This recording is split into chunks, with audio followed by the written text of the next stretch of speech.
All right, guys. Finally tonight we get to what Drink's been waiting to talk about. Saturday night, one of the most anticipated heavyweight boxing matches in years took place in Vegas, featuring Deontay Wilder versus Tyson Fury in the rematch. Unlike last fight, which ended in a draw, this time around things were very different. Fury connected on a few hits early and poured the punches on throughout the fight. Wilder appeared to be injured and didn't really have his legs from the second round on. Midway through the seventh, with Wilder on the ropes taking hits, co-trainer Mark Breland threw in the towel, ending the fight. Fury retained the lineal heavyweight boxing championship and seized Wilder's WC belt as well with the win. Wilder has since had some interesting takes on the fight and is reportedly planning on exercising his rematch clause. So Drink is quite simple. What happened to Wilder in this fight? What happened? First of all, I want to say I'm sadly disappointed with the comments that was made after the fight, and I'll get to that in a minute. What happened? The fight happened. Tyson Fury, look, listen. Hats off to you, Tyson Fury. Hats off to you. I don't like to show the hair when it's like this, but with a performance like that, you get to see the hair. Here's the deal. Tyson Fury knew what he was doing. He came in heavier. He knew he was the better boxer. He knew he could use that weight, and that's exactly what he did. He had a plan, and he utilized that plan to perfection. I get, for some reason, Deontay Wilder want to blame a suit that he voluntarily wore in honor of Black History Month. And more power to you, my brother. I loved it. I loved the suit. And I didn't really hate Fury entry either. I think a fight of this magnitude, hey, if you're going to do all this, hey, go all out. But you got to win. That's why people are not talking about what Fury did on the way in. No, because he won. But now you come in with your suit. You represent Black History Month. You represent the Black people. And now you're going to use that suit as an excuse? What? Listen. If you go out and rob a bank, you can't use the excuse that you need the money. Like, no one cares. You can't just go out and rob the bank. So if you wore a 40-pound suit to the ring, you can't use that as an excuse why your legs was weak. First of all, have you seen yourself in the mirror? Because I seen you. Your legs is about the size of my whole body. They didn't look like they was hurting all that bad. Not to say he was making up anything, but I'm just saying, man, your legs look like they could take a little weight. I mean, it's not like the ring walk is, let's say, 3 miles, for those that know what I mean. So I don't quite understand the problem, but hey, if that's what you want to say, Wilder, that's what you say. I still back you. It is what it is. Tyson Fury. I've seen a lot of good things in this fight, but let's talk about what happened. Round 1, from the bell. Bing! All right, we getting into it. Tyson Fury, he moving. Mind you, he is 270 plus, but he moving. He pivoting. He's out of his range. He going in, he going out. Pop, pop. Oh, okay. Okay, yeah, we coming to play today. Pop, pop. All right. Deontay out here, in the words of Conor McGregor, he's out here stuck in the mud. He ain't moving all that much. Okay, maybe there is something wrong with the legs. Deontay, what's going on? Anybody seeing this? What's going on? He's not. Deontay, move out the way of the punches, please. Move your head. The game, the boxing game is to hit and not get hit.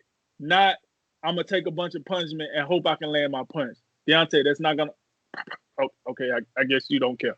So, Fury wins round 1. Long story short, he's hooking him. Got him with a nice left hook in the first round. Boom. Round 1, Fury. Bing. Let's get to round 2. Round 2 comes around. I gave Wilder round 2 because I thought Wilder landed more significant punches. When you look at that, he landed more significant punches. Now, I'm not saying Fury did not land the most punches, but Wilder landed the most significant. Usually with boxing judges, that is kind of one of the key things that they look at. So I would not be surprised if a judge or two gave the second round to Wilder. Boom. So at that point, I had the fight 1-1, and then round 3 happened. And from that point on, we know what the deal was. Round 3 happened. And look, listen. Hey, Fury is like, I want all the smoke. And he hit him with a nice in the back, like it was like in the ear, kind of like the back of the head kind of area, and we seen the ear start leaking. And a lot of people, including myself, I said, "Hey, oh man, the eardrum looked busted." You hear the commentator say, "Hey, I think that ear is busted, and if that eardrum is busted, let me tell you, he ain't got no balance. That's a wrap. He's not gonna be able to stand up." Now, I would say after the fight, I've heard reports that says that he had a cut in his ear. His eardrum is not busted, that he just had a cut that was busted open. My only problem with that is, if that is the truth, why was you holding on to the rope so much for the rest of the fight? Why couldn't you stand up? You couldn't walk a straight line. You was leaning like you had drunk a fifth of the hen dog. So if that's the case, please explain to me, why can't you hold your balance? Because I've never seen you, I done seen you knocked down before. You was knocked down against Luis Ortiz, and you sure wasn't hitting no old bobble wino from the local corner store then. So what's the problem here? So it leads me to believe that, yes, that eardrum was busted. But, okay, whatever. It was a cut. Boom. So now, from this point on, this fight was pretty much over. If his corner had decided to stop it in around 3, 4, 5, 6, I would have been okay with it. They tried to let their fight go out on his shield. And then you hear this. This is what you hear. "Hey, man, it's Wilder. Hey, yo, all it takes is one punch." Let me remind you something about how the human anatomy works. In order for you to muster enough power in the heavyweight division, at least, you kind of need your legs. And if you don't have your legs, I would love to see what kind of muster you're going to have behind it. I'm not saying you won't hit him, because he did hit him. And Fury wiped the sweat off his forehead and kept going. So he hit him, but it wasn't enough. It wasn't a game changer. It wasn't the Bronx Bomber. It wasn't the 12th round of the first fight. So what are we talking about here? Anybody that watched that fight with a reasonable opinion, you cannot tell me that you thought that Deontay Wilder, from the 4th round to the 7th round at least, had enough in the tank to knock out Fury. Because that's what it was going to take. Because we know this. Wilder wasn't going to outbox Fury. He ain't outboxed Fury yet. So we should have known that wasn't going to happen. So it was going to take a knockout, and that knockout wasn't coming. And I would tell people this. You mentioned exercising the rematch clause, and he exercised it. Let me explain something to the listeners and the subscribers about the rematch clause. The rematch clause only guaranteed a fighter a shot at the title again, his title, which being WBC. It does not say when said shot is made, because people get it mixed. They say, "Oh, it said immediate rematch." No, it says immediate rematch, but that's up to the winner of the fight. Tyson Fury decides if it's his next match or not. That's how boxing works. I know how good that sounds when you're talking about it on the over the national airwaves. "Oh, immediate rematch." Yeah, I hear you. All that means is the next time, once you get healthy or once you get back in the lab, once your training is good, you are entitled to get a shot at the title. Now, whether that's Tyson Fury that's the champion, whether that's Anthony Joshua that's champion, whether that's anybody else, that's all that means. Make no mistake, he will get back in the ring. Because Deontay Wilder is not a bomb. He only lost one fight, for God's sake. Let's not treat him like he done fell off the mountain, right? But he does need to go back and heal. I don't give a rip about this. He had a cut in his ear. Yo, miss me with that. He needs to go back. He needs to get healthy. He needs to go back. He needs to hit the lab. I hear reports that he's going to fire his corner. So that means it's a whole lot of stuff he needs to do before he jumps back in this ring. Everybody talking about a summer rematch. What?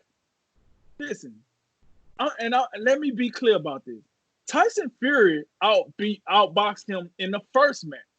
If it wasn't for that 12th round knockdown, I'm pretty sure Tyson Fury would have won the first time. Then he took care of business the second time. So for all my guys that saying this is egregious and give my boy Wilder a fair shake and get him 100% healthy. And let's see, was he not 100% healthy in the first fight? Right or wrong, I think he was healthy. So with that said, don't give me that bull crap either. I will say, as the defending champ, he deserves a right at the title again. But let's pump the brakes on an immediate rematch. And here's the deal. Now Tyson Fury is now the #1 heavyweight in the world. He holds the cards in the heavyweight division. Whatever he decides to do from this point, he holds the cards. Yes, Deontay will be back in the picture. He probably dropped down to #3. No biggie, because Anthony Joshua does hold the other 3 belts in the heavyweight division, so he'll probably slide to 2. But the fight to be made at this point, and I know people don't want to hear it, but the truth is the truth, and you know I'd like to put a little sauce on it, is Tyson Fury versus Anthony Joshua in a venue somewhere in the UK. That fight will unify the heavyweight division. And then once that fight go down, hopefully it's not a draw, because you know how boxing go. Yeah, we just tend to get these draws at the high level. If it's not a draw, Deontay Wilder will get the winner. That's simple. That's plain and simple. If that fight was to happen, I would think it would happen later in the year. By the time that fight is over and done with, we'll be probably around, let's say, maybe the end of the year, beginning of next year. Then Deontay Wilder, if he's ready to go, hey, let's do it, baby. Let's get back in the ring. But at this juncture, we need to get over this whole where he wasn't 100%. Oh, well, it's reports he got cheated. Man, knock it off. He lost. As much as I love Deontay Wilder, and that's my Bama boy, you know what I'm saying? Yeah. Roll Tide. Listen, my man lost. He know he lost. It's a lot of things he need to do. And as far as the excuses go, I wasn't happy about the excuses, but he said what he said. And, you know, it is what it is. Now, that firing in his corner thing, hey, Deontay, sign me up. Them dudes got to go. Somebody got to go. They was out there looking like young fish out of the water. I mean, you was telling them what need to happen. That ain't it. I'm sorry. You don't get to this brighter lights at this juncture, the top of the game, and you out here with the YMCA special. They think you still out here fighting Golden Gloves. No, that ain't it. That ain't it. This is pay-per-view. This Fox. This ESPN. Oh, this is only the highest grossing gate heavyweight fight of all time, going at 18 million in the MGM Grand, right? This ain't the time to be trying to figure out how to coach. I don't know what that was, but this ain't the time. If you wanted to figure out how to coach, you should have did that crap in the Olympics when you was winning the bronze medal. Not now.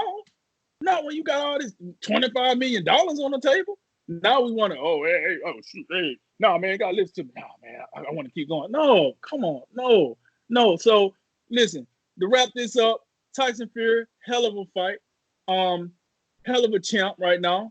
Holding all the cards. #1 guy. He will fight Anthony Joshua, probably somewhere in the UK. That's the fight to make. Deontay, I love you, brother. Go ahead, rest up. You'll be back. Ain't nothing wrong. You good, man. Just stop making excuses. You still the people's champ as far as we go. We respect you. We've seen what you had to do. But at the end of the day, brother, this might just be a bad matchup for you. I'm sorry. But it seems to be this might just be a bad matchup with you. So maybe Joshua beats Fury and you get a Joshua. He's a little more bulky and he's not quite the boxer Fury is. Maybe you get him and that's a better matchup for you. But right now, Fury got your number, man. He got your number. We've seen it in 2 fights. Whether people want to admit it or not, we've seen it in 2 fights. It is what it is. Your corner threw in the towel. You was mad. You want to go out on your shield. And kudos. Kudos to the corner for that. Don't let your man get beat up just because he's a tough guy. We seen that with Muhammad Ali. When Muhammad Ali was in there with the George Foremans, with the Larry Holmes, they just let him get beat up on, man. And God rest his soul. Now look at Muhammad Ali. Look how he looked before he. Come on, man. Parkinson. No. Get him out of there. If he ain't got the goods, just get him out of there.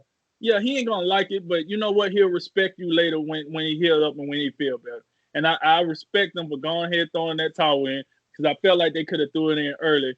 They went on and did it. He didn't like it. He was mad. He wanted to go out on this shield. Look, it is what it is. This the fight game. Things happen. Let's get back in the lab. Let's do it again. And I can't wait to see this 2020 boxing making a hell of a fights this year. So I can't wait to see what happens with all this. And, I want him to come back healthy and ready to go.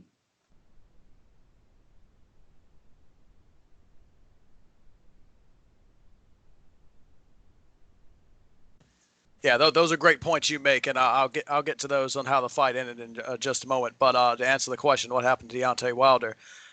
Tyson Fury happened, and Tyson Fury for the most part for the second fight, because I think we agreed Tyson Fury outboxed Deontay Wilder in that first fight, and the only reason the fight was split, or you could maybe lean Deontay Wilder, was because of those two knockdowns. Without those two knockdowns, Tyson Fury wins that first fight. And coming into this fight, it's one of those things where I'm looking at it and who was going to adjust and take what happened in the first fight and apply it to the second one. And I was wrong in this sense. I thought Deontay Wilder would be a bit better, and I thought he would be able to catch Tyson Fury a couple of instances, and that would be the difference. And obviously, it did not turn out that way. From the opening bell, Tyson Fury came out with a different approach. I thought in that first fight he was he played a lot of defense. He let Deontay Wilder dictate where he was going, and he still did an effective job. His defense was outstanding. I still marvel at, for a man at his size, how quick he moves and how he evades a lot of these punches coming from Wilder, who has the knockout power unlike any other. But he came out with a different approach, and from the opening round, he was on the offensive. He was coming at Deontay Wilder, and I looked at that. And perhaps that caught Wilder by surprise, and he was not expecting that. And if that's the case, it's something that he really, for the most part, never adjusted to. And I agree with you in the scoring. From my eyes, I thought the first round went to Tyson Fury. And the second round, I thought it was a little bit split. I thought you could have went either way on that one. But really, the second round was really the only round Wilder was in. You get to the third round, and that's when things start to unravel. Tyson Fury really start to assert himself. You had the knockdown. And to that knockdown, and I told this to Cody when we were watching this fight, it was after one of those occasions when Tyson Fury and Deontay Wilder got tied up together in the little bear hug thing that was going on, which looked to be part of Tyson Fury's plan. He put on some extra weight, and he leaned on Wilder throughout the fight. And it was one of those situations after they got separated, and Fury came out and he knocked him in the ear or what behind the head, and Wilder fell to the ground, and you see him looking to the ref like, "Hey man, what happened?" It was almost like he was not ready for that. I don't know what could have came over him, because once the ref gets out the way, I mean, it seems like it's game on. It didn't look like he was ready in that aspect. And from then on, things just really unraveled. And, you had was it a busted eardrum? Was it not? If a busted eardrum leads to your balance going, that's to me what looks like happened. Because even early on, it didn't appear Wilder looked right from a legs perspective. And after the knockdown, the only time he was on balance was when he was against the ropes, and they were assisting him. Any other time, he wasn't right. And on one hand, it is a boxing match. You want to give this guy, he's a warrior. You want to give this guy a chance to show you something and dig himself out of this hole. But as the fight went along, it got worse and worse. I started getting a little concerned for Deontay Wilder and the man's health at about the fifth round. And I mean, if you're more than halfway through the fight and you're taking a beat down, I got no problem with the corner jumping in and saying, "Hey, that's it," because it's the end of round 7 by that time. You really haven't seen any sign that Deontay Wilder can get this thing turned around. So in that sense, I mean, why just continue to let Tyson Fury just beat you down? Because even though the fight hadn't ended by a legit knockout, there was no signs that Deontay Wilder could get it turned around. I do give him credit. I was surprised at how he didn't get knocked out. He stayed in there. He didn't after was the fifth round was the next knockdown, or did he get knocked down the 7th? I forget. But he stayed up. He stayed in there. He wanted to continue. I give him credit for that. But I look at this going forward. This is the second time he's been outboxed. You mentioned the fundamentals rules of the game: hit and don't get hit.